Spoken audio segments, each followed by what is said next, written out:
What's going on, guys? Lucky Brain here. Just gonna do a reaction video to the weekend's footy. And what a weekend it was. I haven't been able to stop smiling since the showdown. What a massive effort from our guys. Came out firing after half time, and yeah, it was fantastic. I've never seen a Crow side quite wilter like they did in the last half. It was beautiful to watch. That last goal from Motlop, we literally could have strung a handball chain together and walk it in, but probably my favourite goal of the season so far. Yeah, it's nice to see the boys get around each other and completely demoralise the opposition. Really, they wanted off the ground in that last quarter. Yeah, there was nowhere to hide, and seeing the Crows fans off at halfway through that last quarter, or even at about 3/4 time, there was some that were starting to leave, and no, it was a thing of beauty. The Adelaide media over here are in a bit of a tiff. There's no trust there anymore, guys, and it's nice to see that we haven't seen that for quite some years. So yeah, stoked with how my boys went. So the Friday night game, obviously, Hawthorn getting the job done against Collingwood. That was a really strong effort by them to stem the tide in the last quarter and run all over the top of Collingwood. I really didn't see that coming. I picked Collingwood by about 23 points, and yeah, it was a terrible game to watch until 3/4 time, really. Yeah, Collingwood just couldn't get any run together, and Hawthorn just fought away at it, really. Like, during that third quarter, it was kind of hard to see where Hawthorn were going to kick their goals, and all of their movement came off the back flank. Sicily was amazing, and a former Port boy in Impey was great. It's the first time Sean Burgoyne's looked really decent since coming back from injury. So yeah, big win for that mob, and they got Freo and Launceston this week, and they could really go some way into reviving their season a little bit. Obviously, then Saturday, the Gold Coast and Richmond. Amazing result by Richmond. They really looked to flex their muscle and looked really impressive against the Gold Coast Suns team that, yeah, it's always about this time of the year when they start falling off the perch a little bit, those Gold Coast Suns boys. Hopefully they've got one good performance in them. To shock the Crows this week would just be amazing. But yeah, they looked a long way off it. And it was quite tough to see one of my favourite players of all time in Stewie Dew almost dumbfounded with their performance. So yeah, hard times for the Gold Coast. Richmond look like they're bouncing back a little bit. So yeah, all in all, solid performance by them. To kick 100 points and a half, no one done that for 7 years, so that was quite impressive. We'll come back to the showdown. Then there was the slaughter in the West, so West Coast flexing their muscle against Freo to really consolidate them as the real big premiership threat. Nat Nui looks awesome. Still playing limited game time, but yeah, he's a star. And they've got a pretty good run going into September. They've got to get over Collingwood this week, and you would have thought Collingwood, they play really well away from home, Collingwood. So yeah, this Friday will be an interesting test for them. Yeah, so be interesting to see how West Coast react to that, because obviously they would have the smoke blown up their ass a little bit about their derby performance over in the West, you would have thought, and whether they believe their own hype will be, you know, key in how they go against Collingwood but a mature side like that, you expect them to perform really strongly, and I think I'm going to tip West Coast by about 4 or 5 goals against Collingwood, because yeah, Collingwood don't look great. The other game on Saturday night was the Western Bulldogs and Geelong, and the Doggies, absolutely stunning performance again. Bontempelli was fantastic. And yeah, there's, what can you say about them? They've had a really good month of footy. McRae, Dunkley, Bontempelli getting it done in the midfield, and I thought they'd really struggle without Caleb Daniel as that solid possession-based player in defence, but yeah, they look really good. Did really well to run over the top of Geelong. Geelong obviously a class outfit, so they'll bounce back at some stage and get into some form. But yeah, watch out for the Doggies come the end of the year. They're one that I'm kind of nervous might pinch our spot. Yeah, so that'll be interesting. Then the Sunday games, Carlton and Melbourne. I didn't actually watch that, but from all reports, was not a very good game to watch until Carlton started coming home like a freight train, and then it got really exciting. Carlton, they've had a really interesting year.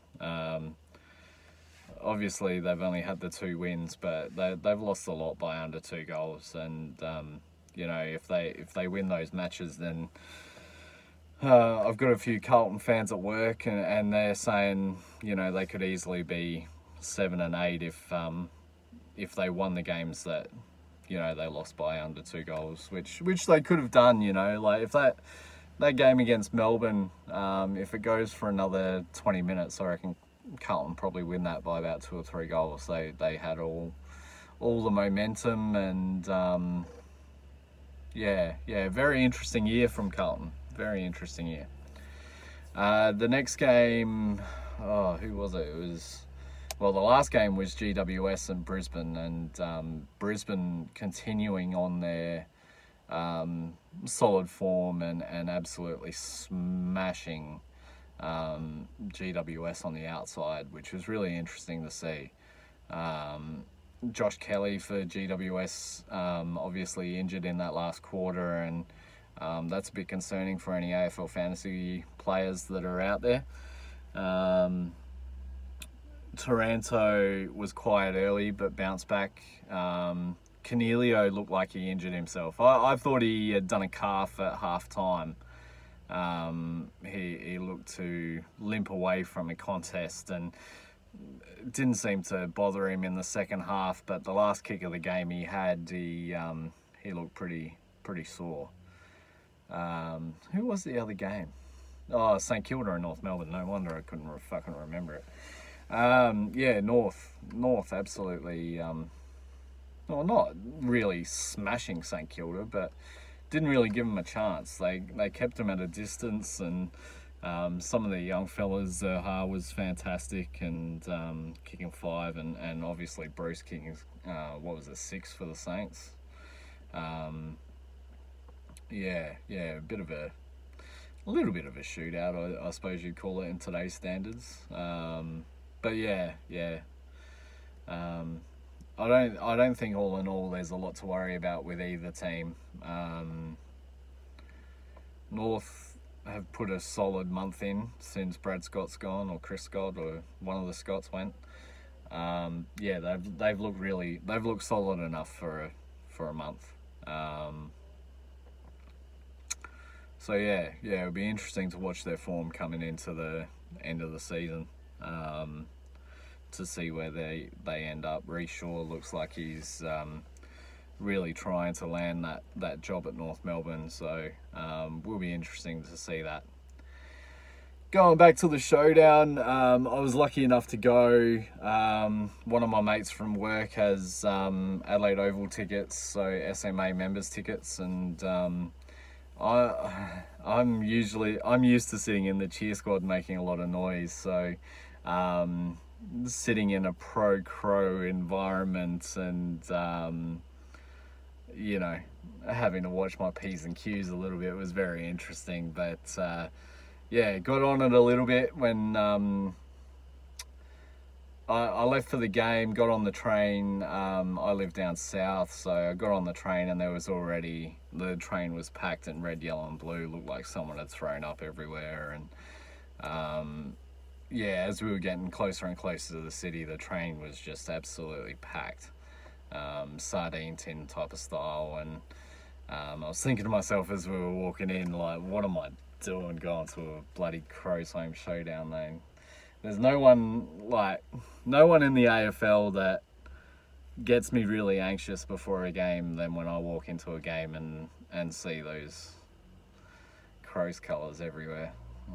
Fucking disgusting. But yeah, once we got there, the lineup was to the bridge, and I'm thinking, Jesus, what are we doing? But once we got into the stadium, I felt really confident, or quietly confident. I thought we had to bounce back. We had been, that Doggies game was really quite poor, so I was expecting a response, and we're sitting there before the game, watch the boys run out. We're thinking, yeah, everything's cool. I saw Boki walk off with his back complaint. I saw him run down. I think he's just going to the loo. And about 5 or 6 minutes later, I see SPP running out, and we're thinking, where's Boki? Where's Boki? Where's Boki? And yeah, I started to get really nervous then. Boki's been by far most consistent in a team that's been very inconsistent all year, and yeah, to not have him was a big loss for us, especially at the start. Going into the game, the first probably 10 minutes, I was relatively comfortable. We started well early, got a couple on the board. We were going goal for goal, and I think it was 2 straight to 1 straight at one stage, and then for whatever reason we kept blazing away out of full back when we were doing kick-ins and stuff like that, and it led to repeat entries. And I don't say we think we were lucky in a sense. Like, I thought the umpires kept them in during that first quarter, because we always looked likely, especially on the counter-attack getting out the back, we always looked likely to score. It was just a matter of getting that first kick right. And as long as we did that, we looked okay. Then we'd link handball and we were charging. But yeah, for whatever reason, they had this plan of going out to the right halfback flank and trying to hit up Charlie Dixon and Westhoff, and it was so easily read, and you could tell it was so easily read from the top of the stadium. I mean, it took us a good 20 minutes to adjust, and I was sitting there saying to my mate, like, when are they just going to work it out that they can't just bomb long and hope that something was going to happen. To our defence's credit, when they were getting the repeat entries and stuff like that, I thought we were quite solid. There were a couple of chances. There was an Eddie Betts snap, which he missed, and then there was a kick from someone, I forget who it was, from about 20 metres out at the bottom of the pack, which was still contested, but he really should have been scoring there. And then they had about 3 or 4 rush behinds, and all of a sudden it was like 1-7 to 2 straight or 3 straight, and if you were looking on the scoreboard, they had wasted a lot of opportunities, but I don't think that was the case. I think it was more pressure. Brad Crouch was another one that had a shot from outside 50 and missed, and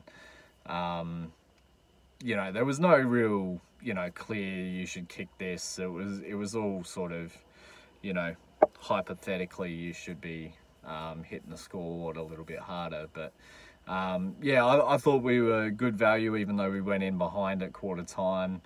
The second quarter, the start of it, we were poor. We didn't come out from that very well, and the Crows looked like they were going to hurt us really bad. I think we're at 14. I think it was 8. Could have been about 14 points down halfway through that second quarter, and we were lucky to even, they missed a few chances then, and that's where they could have put some real scoreboard pressure on. But to our credit, from about the 10-minute mark of the second quarter, the game looked ours. We kicked the last 3 in the second quarter, and Charlie Dixon got off, got off the chain a little bit when Talia hurt his ankle, and started providing some really nice contests. Took a good mark inside 50 and converted, and that's when I started feeling really quite comfortable. I thought, okay, they've had their little onslaught, and we responded. We looked really good. Our forward line structure was good. Ebert was fantastic for that, and then we go into half time, and I had a really good Crow supporter sitting next to me, and there aren't many of them. He was actually intellectual about the game and was good on the banter, and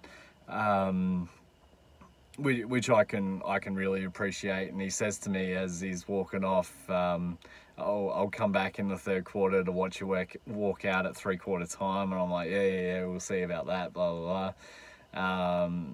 And anyway, so I started to get a bit comfortable, went down, got a couple of drinks. The only thing I wasn't comfortable about was Lysette. Lysette was so dominant early, and it looked like he was going to tear the game to shreds before he hurt his knee. And then, for whatever reason, not for whatever reason, but Westhoff went into ruck for about the 5-10 minutes that he was off, and that helped the Crows in that first quarter to get the lead at quarter time. If Lysette played the whole game, including that 10 minutes that he was off, I don't think we would have been in that situation, and we probably would have gone into halftime further in front. So the second half starts, and we're just thinking, just don't start poorly like you did in the second quarter, and then 15 seconds in, they get a shallow entry into Tex, and he slotted that snap and pointed up to exactly where I was sitting, and I'm just thinking, oh fuck, what have we done? Don't let him off the chain. And then the next centre bounce went straight to him, and in true Tex Walker style, he sprayed his set shot, and that was it for them.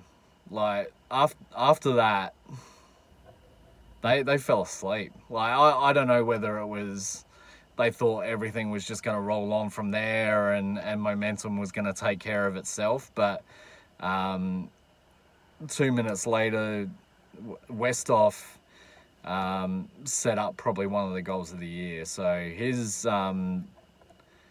so the Crows were on a forward entry. It was shallow. There were 2 blokes inside 450 for the Crows, and Westhoff went up, spoilt the mark, cleaned them both up, and we go down the other end, and Lysette kicks goal of the year, in my opinion. For a ruckman to be able to do that, that's so impressive. And then, after that, Jesus, just, I'm speechless. Absolutely speechless at what we were able to put together after that. Rosie woke up halfway through that second quarter and converts 2, won the snap from the pocket, and then a beautiful set shot that was right. We were right behind. So yeah, just really, really fantastic stuff. And yeah, driven by Robbie Gray in midfield. Tom Rockliff was amazing. Tom Rockliff really he didn't really sort of spark us in any way whatsoever, but he really settled us.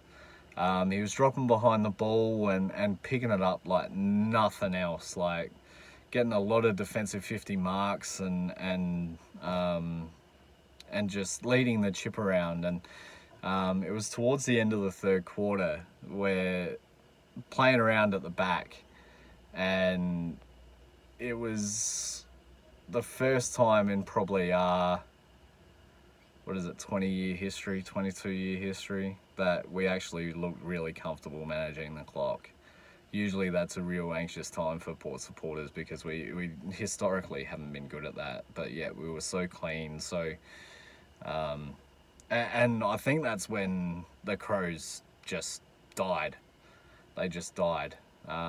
Because in that last quarter they were witches' hats. There was no other words for it. Just absolute witches' hats.